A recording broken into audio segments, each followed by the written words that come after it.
In today's video, I'm going to teach you how to dynamically show or hide charts on a Tableau dashboard. We'll go through this step-by-step process to enhance your dashboard building skills.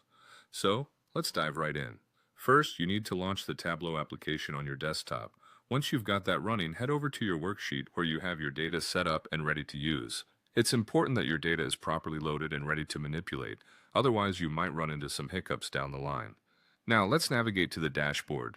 This is where the magic happens. On the dashboard canvas, you'll want to drag a horizontal or vertical container. This container will help you organize the sheets that you plan to display or hide based on user interaction. Think of these containers like a frame where your visuals will come to life. Next, drag the sheets that you want to include on the dashboard into the container. Make sure you're clear about which charts you want to have the option to show and hide, because this will dictate how you set up your parameters later on. The next step involves going to any of these sheets you've just placed on the dashboard and creating a new parameter. When you create this parameter, be sure to name it something intuitive. You'll set it as a string type and select List to give you control over what charts will appear. As you add items to this list, think about all the sheets you might want to toggle, such as line charts, bar charts, or other types of visual representations. After setting up your parameter, hit OK, then click on the parameter itself. This is where you create a calculated field. Give this field a descriptive name and be sure to include the parameter you just defined. This calculated field will help you filter which charts to display based on the user's selection. Once your calculated field is ready, drag it to the filter section. From here, select the specific type of sheet or chart you want for each view. If you're dealing with different types of data like maps or time series, this is where you'll specify those to ensure your dashboard responds correctly. In the dashboard environment, test each view by going to the next sheet, ensuring you click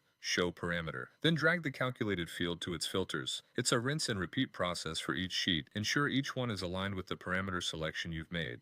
Finally, return to the dashboard. Utilize the drop-down from any sheet, navigate to Parameters, and select the type of parameter you set up earlier. This allows users of your dashboard to interactively choose which charts they wish to see, making your dashboard both dynamic and versatile. And there you have it, a fully interactive dashboard where users can dynamically show or hide charts based on their preferences. This enriches their experience and provides greater control over the data views they interact with. Thanks for following along, and happy visualizing.